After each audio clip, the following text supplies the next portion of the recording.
Hayi bafana bakithi ama North African asekususile futhi lokho njengoba kuzodlala ifinal nje kusasa Senegal yakhala laphana ikhiphe ngisho statement esibhekise nje kwiAfcon ikhala ngezokuphepha laphana lack of security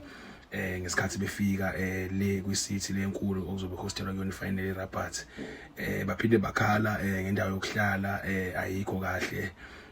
uzokhumbula futhi neNigeria yakhala ngamahotela aseMorocco ngesikhathi yodlala neCongo bedlala le game le ehlungelwa iWorld Cup ama-playoff eWorld Cup neSenegal isiphinde yakhala ukuthi inikwe ihotela elingelihle kahle bafowethu futhi isifakile isicelo sehotela elisha namanje lutho yaphinda futhi yanqatshelwa ukutraina kwi-technical center yaseMorocco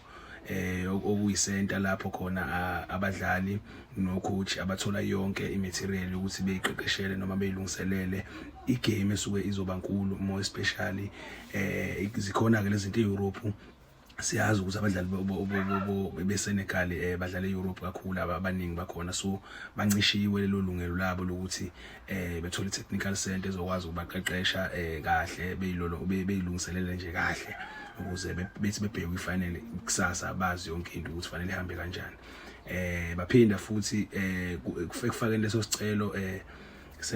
ukunqatshelweni kwaleso sicelo sabo se technical center abakayitholi impendulo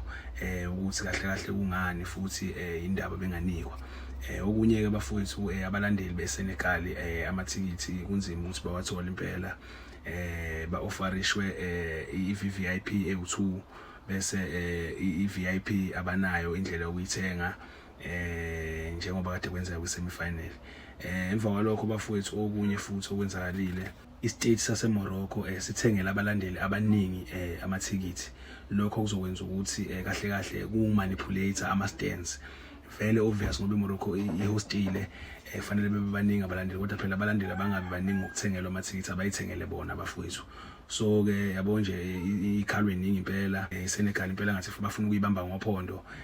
iMorocco impela ngathi ifuna ukuyithatha ngenkani le AFCON lena asazi ke bafana bakithi yozala nkomono ngoba uncwaba uhlehla impela ukusasa umshado uhlehla impela ukusasa mina nje ngifisela inhlahla zaseWest bafuthu ngoba ama North African ibhola laseAfrica bayalihiphiza kakhulu balenza libe nereputation ebhedayo kakhulu ngoba nama European ayabuka nje kade bengafuna ukudedela abadlali bezo kwiAfCON bazobuka ngeunprofessionalism engaka oTanzania banqatshelwa ama-penalty abukhoma live iVAR isebenze overtime makumele ijudgele ama North Africans kodwa makumele ijudgele abanye abasuke bedlala nabo ayisebenzi lo overtime yakhalwa nje impela ngiyafisa ke mina ukuthi iSenegal iwine ngizobeka nje lokho ngembaba ngiyafisa ukuthi iSenegal iwine ukuze lamakutshukutshu lawa lama North Africans lawa afunde ukuthi ibhola liyadlalwa akurojwa kahle kahle